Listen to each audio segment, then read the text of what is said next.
Most people think panic during a blackout starts when the lights go out. That's wrong.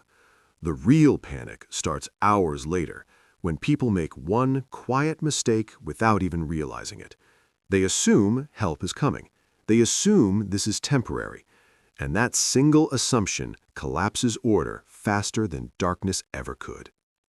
Listen carefully, because every large-scale blackout in history follows the same psychological pattern. Once you see it, you can't unsee it. When the power first dies, things feel almost calm. Phones still work, cars still run, people light candles, crack jokes, maybe even enjoy the silence.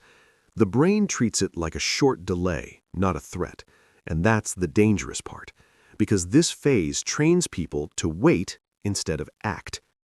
Survival science calls this expectation paralysis. When humans believe rescue is imminent, they delay decisions, they conserve effort, they ignore early warning signs. That behavior is harmless during a short outage, but during a real grid failure, it's fatal.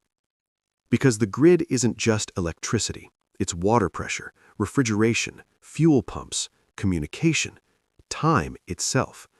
And when the power stays down, these systems fail one by one, not all at once. Water pressure drops because pumps need electricity. Gas stations stop working because their pumps are electric. Cell towers last hours, maybe a day, then they go silent. And when communication disappears, millions of people realize at the same moment that they've been waiting for something that isn't coming. That realization is when panic explodes.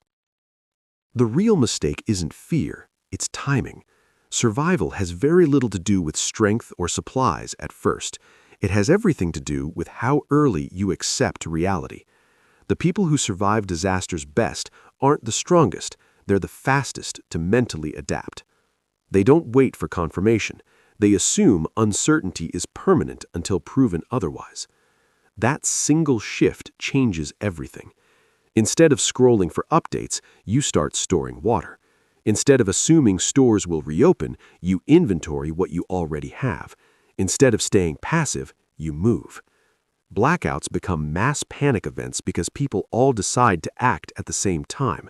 Grocery shelves don't empty slowly, they empty in hours. Not because supplies vanish overnight, but because everyone waits for the same psychological breaking point. Physics doesn't care about intentions. When demand spikes instantly and supply is fixed, chaos is guaranteed. The same rule applies to fuel, cash, medicine, and even exits from cities. Darkness also changes human behavior biologically. Without artificial light, your brain shifts into threat mode. Cortisol rises, peripheral vision worsens, decision-making becomes emotional instead of logical.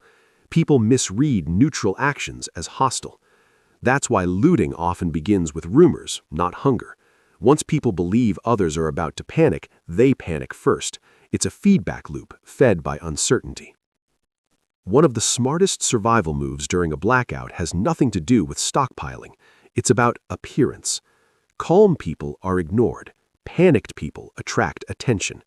Slow movements, controlled speech, no visible hoarding. You're not trying to look brave, you're trying to look boring.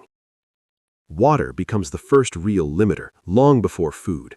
Humans can survive weeks without eating, but only days without water, and in cities, taps lie. The blackout itself isn't the killer, the delay is. Darkness doesn't cause panic, waiting does. The moment you stop expecting normal to return on schedule, you regain control.